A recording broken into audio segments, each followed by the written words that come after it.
Welcome back to episode 7 of the 0 to 3k IO score challenge. If you missed the last episode, we got a myth track helmet from our vault. This week's affixes are pretty good, so I'm hoping we will be able to get a few keys done that might actually be good enough that they will give us enough score to not have to do them again on the next fort week. We are starting this week at 2,742 score, so only about 250 score to go. Remember that if you guys enjoyed the video, be sure to subscribe for more content, and make sure to check out my other social media accounts in the description, like my Twitter for example, or even my Twitch. When this video goes up, I plan to be live for a few hours, so come say hi and check it out. Alright, it's time to open up our vault. So I think I'm gonna open in Retribution spec because we have the best shield I can get from Mythic Plus. I just need to upgrade it. Technically we could get a myth track one, but that's pretty rare. Weapon, I don't think there's much better that we could find from Mythic Plus. And the only trinket that I'm really looking for from Mythic Plus is the Razan one, which will only drop for Retribution. That's probably the thing we're hoping for most. Or maybe a myth track chest would actually be better.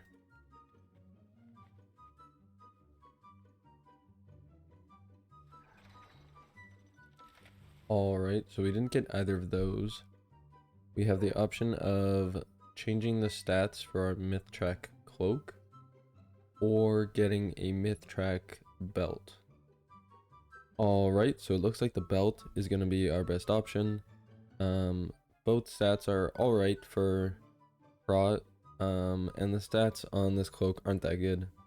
And I don't really want to go with 2/3 of a socket. Maybe if this was a full socket, I'd consider it, but myth track, pretty good, so I'll take it.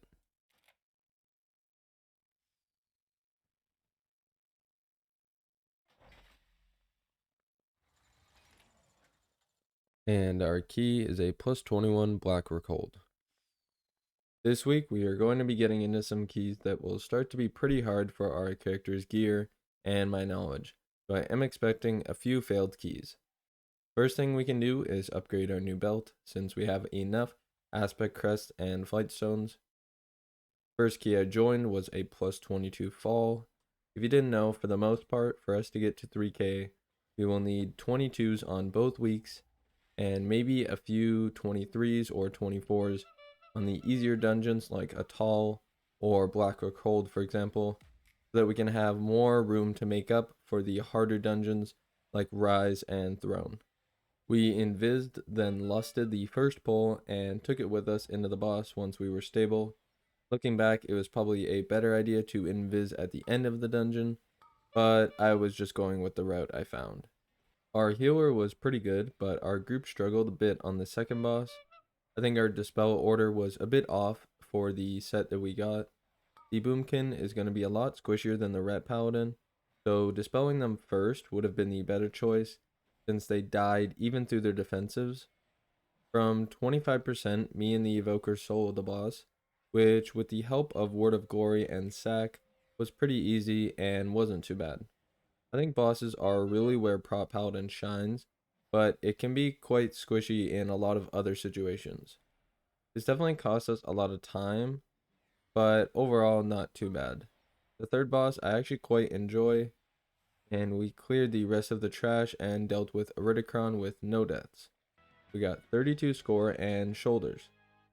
The next two keys, however, weren't very fun, to be completely honest. On Fort Week, in these higher keys, lots of spells and abilities from mobs need to be kicked or dealt with, or else people will just die. Our first one was a +22 Darkheart Thicket. The first pull we lusted like usual, and only 2 deaths, which isn't bad since this is a pretty hard pull with the bear. The first boss went well, so I had high hopes. Our warlock right here was standing in Narnia, so right after our healer dies to standing in one of the mushrooms that spawned, they pull a patrol, and with no healer to help, the Dryad kills all of our DPS, but we push on. Looking back, I should have called for lust here, and I learned this mistake the hard way. I've never normally lusted here on Fort Weeks, since it usually leads to some of it getting wasted. Overall, we lacked the stops and kicks required here. I tried to use everything like Blinding Light, Divine Toll, Hammer of Justice, and Kick. A few of our CDs went unused here, like our Warlock's Defensives and our Healer's Pain Suppression stacks. Eventually, everybody but me dies, and then I got CC'd, so it led to a full wipe, and the Warlock ended up leaving. A similar problem happened with our next key, a plus 23 Black Recold. The first pull was pretty sloppy, to be honest. My kicks were alright, but overall we just either couldn't control the mobs or couldn't keep up with the damage they were dealing in this key. I think I may have combined these pulls a little too early, so I think next time I'll do them completely separate and let us kill the Spiteful, since maybe that was the issue, I'm not too sure. The main problem we ran into in these keys were in the room after the staircase. We had lots of casters that were a bit too slow to move out of the arrow barrages that caused a lot of deaths, or not willing to use a stop to help with knife dance. I tried to CC them as much as I could, but for knife dance, my cooldowns are a little bit too long to deal with it every single time. We wiped to this pack here, and at this point we were at almost 20 deaths already, but I still had faith since this dungeon is pretty easy and has a generous timer. On this staircase, our healer, warlock, and paladin either didn't see the frontal or chose not to move in time. Maybe they were being too greedy with a spell, I'm not sure. A few messages about how the key isn't timeable at this point, which I'm not sure I would agree with, since we did have the opportunity to still use 2 lusts. But regardless, I mentioned how we had so many defensives that we aren't using, since our healer had plenty of personal CDs and cocoon that easily could have prevented that wipe. Enough of the depleted keys, let's get back to gaining score. Next was a plus 23 Atal'Dazar. This key went pretty well, and I want to talk about a few key points in the dungeon where I felt like I made plays that I learned during this series so far. If your team can handle going left, it can really help speed up the key. The main way to make this easier is to have something to bait the charges onto. This group's plan was to use the Resto Druid Treants. Our hunter didn't stack with the group a lot, but luckily our healer was able to prevent the deaths from getting too high. Like most bosses, you can use Seer Sack on a low health or squishy party member, which in this group was usually our hunter or our healer.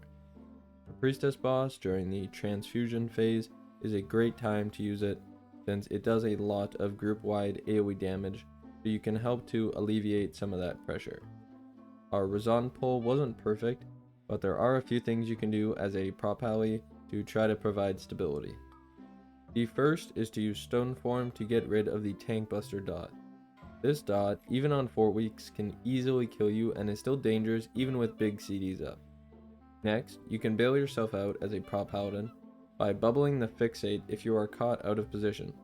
I did this myself, and I don't think it's personally a waste of bubble, since I feel like a lot of the situations where you would use bubble, if you have the cheat death trinket, you're going to proc that first, so you don't really have to worry about it. After Razan, the dot from the stalkers can be pretty dangerous, so using your own cleanse on it can make it a lot safer. The same goes for the totem boss's dot that it puts on your whole group. For the final boss, using sack on a party member who gets racking pain can help reduce the chance of one-shots happening. Overall, a pretty good group. We didn't have any overperformers, but our healer did a good job and used defensives pretty well. We got 19 score and boots that I can use to upgrade our current ones a level for free. A ring that we already have dropped for us, dropped for the Demon Hunter, but this time it had a socket. Me and the Ret Paladin rolled for it, and I won. I went over to the auction house and bought a gem for the socket, and enchanted my rings with mastery, but after looking at top players, I decided to switch that to haste. I also went over and upgraded our boots. I joined another plus 22 Darkheart Thicket. Our healer was an experienced player who was playing on an alt in about the same gear as me.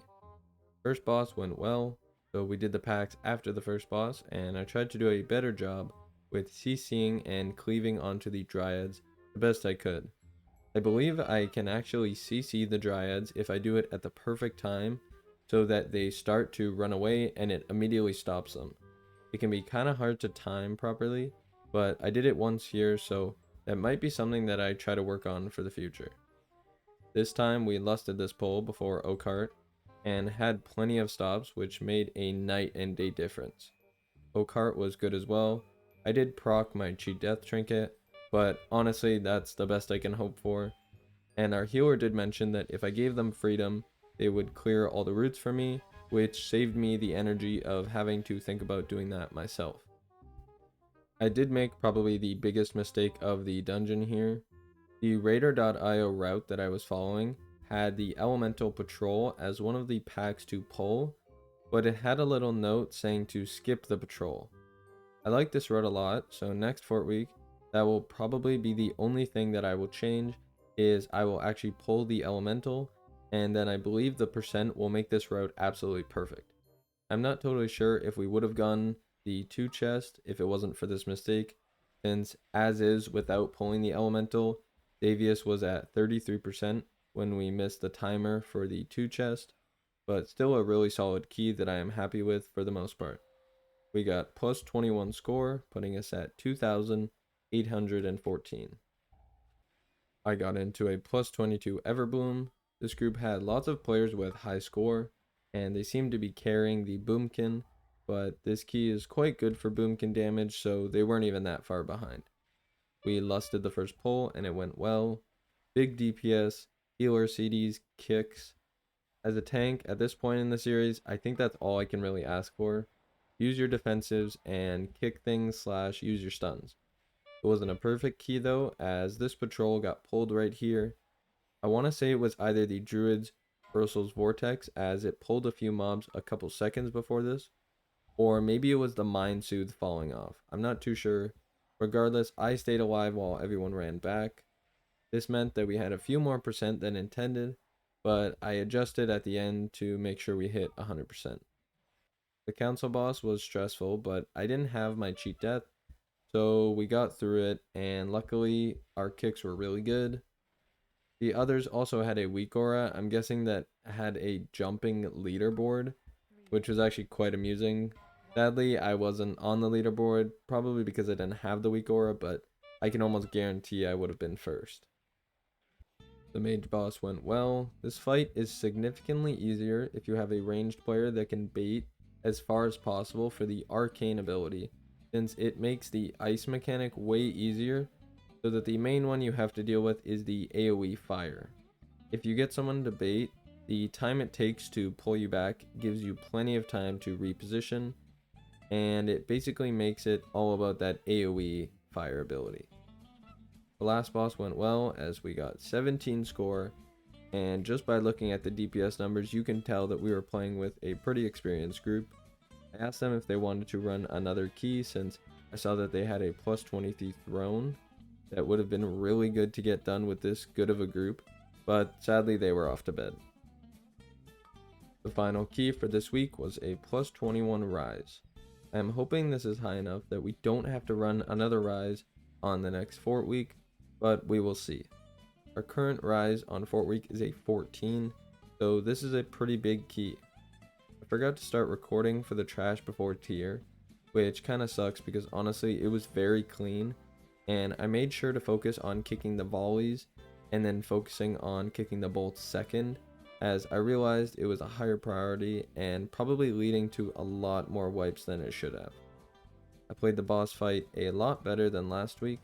We even managed to kill the boss with only one intermission phase, which I don't think I've ever seen on Tyrannical Week, and I don't think is very common on Fort Week, but I could just be remembering wrong. Our group dynamic was a experienced Shadow Priest who took charge at moments for strats, and I believe their healer friend who had a bit less gear, but I think was still a pretty experienced player. So when I first joined the group, I was pretty skeptical since Rise is very hard and having a less geared healer is a bit worrisome, but I thought that if anything was to go wrong early on, it would be on the trash before tier since it's Fort Week, and I could just find a new key right away without wasting much time. But surprisingly, the healer did a pretty good job considering the circumstances. It's not like we felt super safe the whole time, but it was at least doable and our deaths weren't that high. I'm used to going back through the portal I came through after Battlefield, since it gives no chance of somebody accidentally pulling the patrols on the other side. The rest of my group went the other way, so I just invised this pack on my side of Morchi so that we could kill the pack on their side. A little confusing, but we got there in the end. Our Morchi pull was a bit rough. I played it well for the most part, but we didn't pop our clones very well as a group. I would also like to show how I absolutely murdered our Shadow Priest. I ran to the middle when the second set of clones were spawning, and I did see the Sandblast timer coming up, but the Shadow Priest just so happened to be standing right under my main Paladin weak auras that I barely noticed him until the last second, where I didn't move enough for the Sandblast to actually miss him. I apologized to him after, and we just laughed it off. The last boss went well, apart from one part where we let 2 orbs go off. Somehow, most of us lived, but it did kill our healer, but since they're holy, they were able to keep us alive for a bit and then get a battle res. We did it. I got a pair of boots, and we got a 1 chest and 32 score. Once again, we have reached the end of the week for me. This week had some ups and downs, but the final few keys were really fun and rewarding. It is definitely enjoyable to push keys when your gear isn't super maxed out, since it makes those successful keys so rewarding and addicting. Thank you guys for watching another episode of the 0 to 3K Radar.io score challenge. Be sure to check out my Twitch and drop a follow, and I will see you all next time.